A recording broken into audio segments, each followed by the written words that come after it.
Oke, kita kembali ke chapter selanjutnya ketika Kuro kembali setelah merekrut Leda yang kemampuannya cukup OP. Jadi, dia mempunyai satu partner yang sejalan dengan dia. Ya, dia hanya ingin aman. Chapter selanjutnya adalah rencana awal untuk berpatroli di laut untuk sementara waktu hancur oleh keberadaan Leda.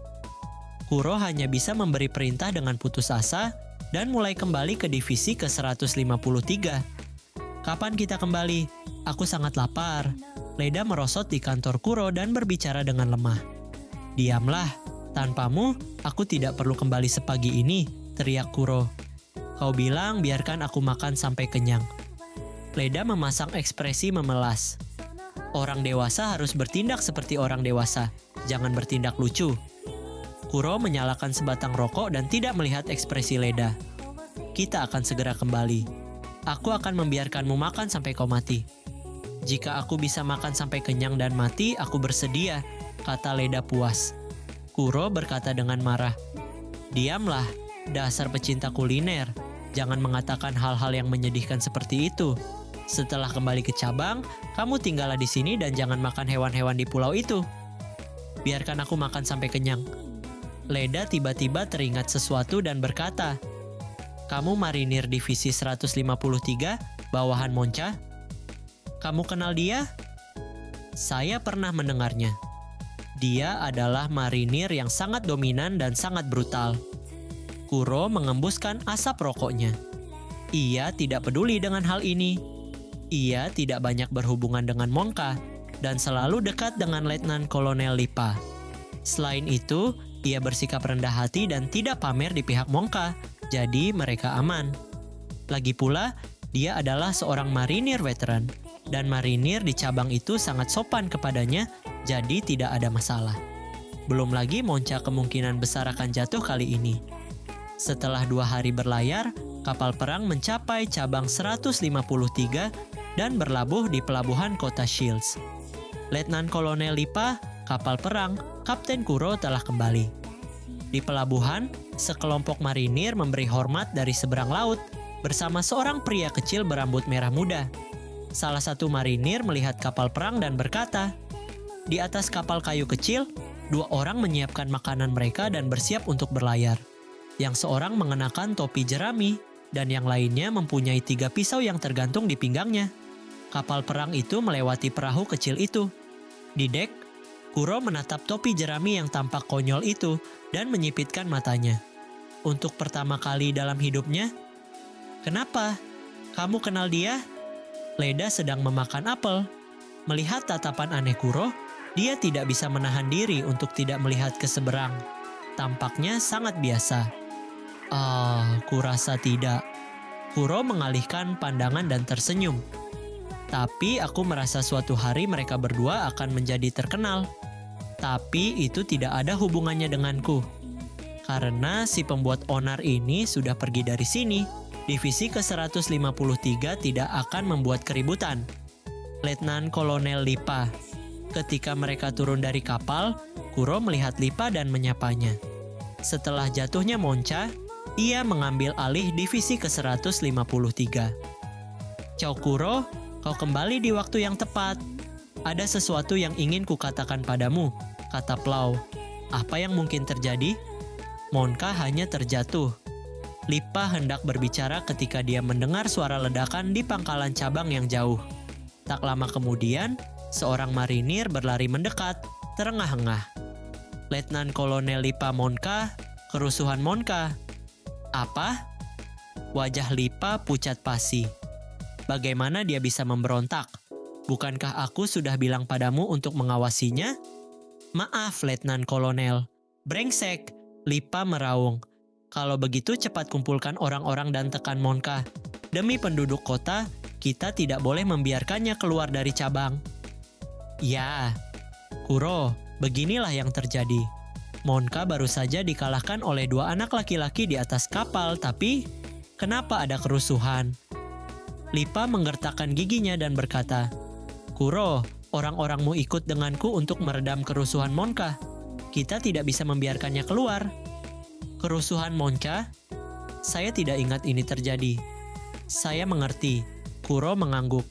Kas, Ya, Kas mengumpulkan marinir dan berlari menuju cabang dengan senjatanya.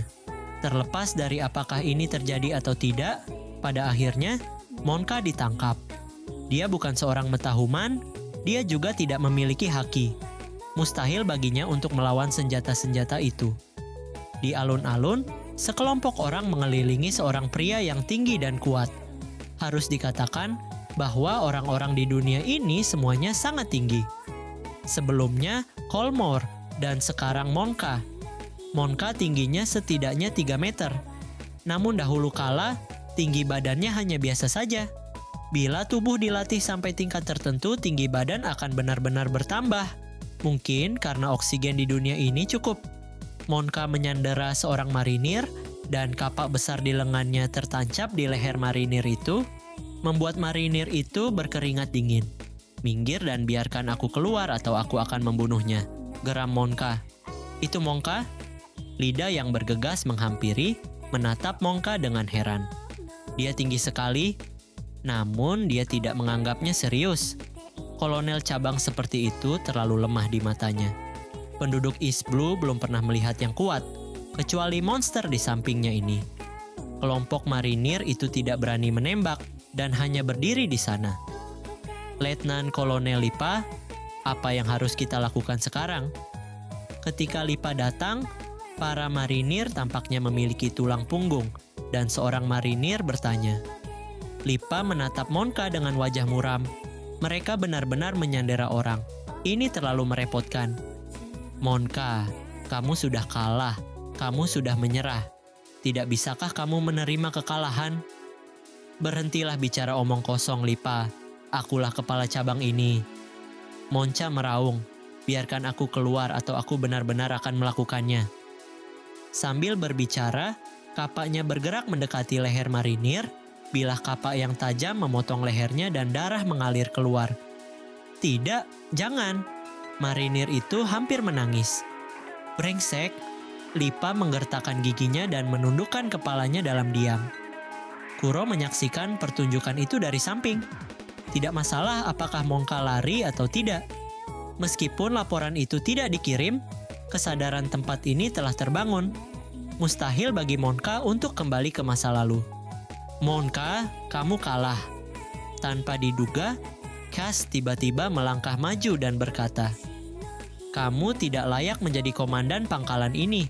Menurutku, hanya Kapten Kuro yang memenuhi syarat. Dibandingkan denganmu, Kapten Kuro masih pahlawan marinir sejati di tempat ini. Meong meong meong. Kuro memiringkan kepalanya dan menatap Kas dengan bingung. Katakan saja, mengapa kau membawaku ke sini? Benar sekali, pemimpin Kuro benar-benar memikirkan kita. Monka, letakkan senjatamu dan menyerahlah dengan cepat. Bawahan Kuro berteriak. Kuro? Mata merah Monca menatap Kuro. Itu kau, Luciru Kuro. Marinir tak berguna ini, kualifikasi apa yang kau miliki untuk dibandingkan dengan diriku yang hebat. Kuro dan Monka saling kenal. Saat mereka masuk korps marinir, mereka berada di angkatan yang sama. Namun Monka berhasil menangkap 100 Tails beberapa tahun lalu dan menjadi seorang ensign. Kemudian, ia dipromosikan hingga mencapai status kolonel saat ini. Mengenai apakah dia benar-benar tertular, Crow masih menjadi kepala pelayan di suatu tempat dan dia mungkin akan segera terbongkar. Hei, setelah diprovokasi seperti ini, apakah kamu masih tidak akan menyerang? Leda menyenggol pinggang Kuro dan berbisik. Kuro melotot ke arah Lida. Diamlah, apa hubungannya denganku? Apakah aku terlihat seperti orang yang sedang menjadi pusat perhatian? Kuro, apakah engkau pikir kau bisa dibandingkan denganku? Monca melotot ke arah Kuro. Kalau begitu, kau datang sebagai sandera. Apa kau punya nyali?